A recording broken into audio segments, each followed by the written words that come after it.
si Angie sa group chat dahil nagalit si Angie na nakipag-ayos ako kay Bang Santos Matubang. Personal namin ni Bang Santos Matubang ito at Edna, di ba? Hindi siya dapat apektado dyan. Nagalit siya dahil daw, siguro inisip niya, bumalik ako sa Kalingap. Hindi, never akong babalik sa Kalingap. Ibig sabihin, kung nandiyan ka sa Alfonso ka, defender ka.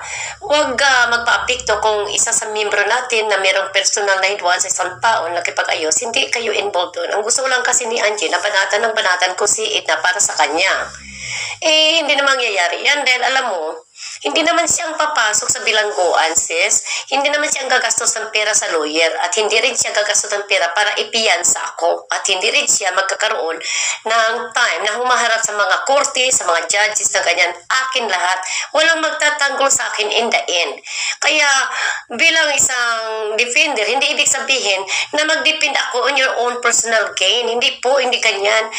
Binablock niya ako kaagad sa messenger. Wala naman akong ginagawang kasalanan sa kanya. Wala akong ginagawang mali sa kanya. Nagalit lang siya dahil nakipag-ayos ako kay BSM.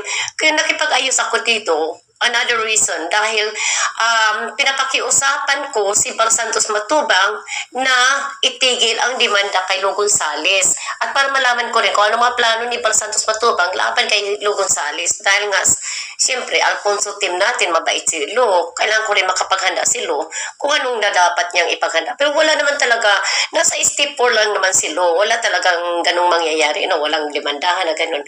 Naka-file, oo, pero wala. Yun nga mga nalalaman ko, sinishare ko kay Lou. Pero to si Angie, makasarili, mababaw ang pang-iisip at alam mo, hindi naman talaga siya defender to begin with na naisali. Sinali ko siya doon sa Alfonso dahil okay daw siya sasali doon. Hindi naman siya naging dependent naman sa Alfonso. Pero makasarili at mababaw ang pangunawa. Kaya na-disappointed ako. Nagalit ako. Anong ginagawa kong masama sa iyo, sa kanya? Pagpunta ko doon sa messenger para kausapin siya, naka-block ako. Kaya lalo ako nagalit. But you know what? Hindi ko siya itatopic. I will not talk about her and she will never come back to Alfonso.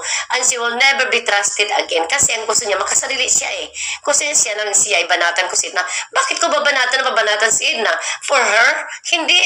Binanatan ko si Edna for my own personal reason. Hindi sa kanya yun.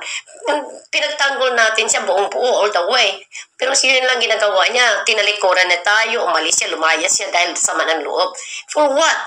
So, makipag-away ako sa kanya na hindi ko naman personal reason yun, di ba?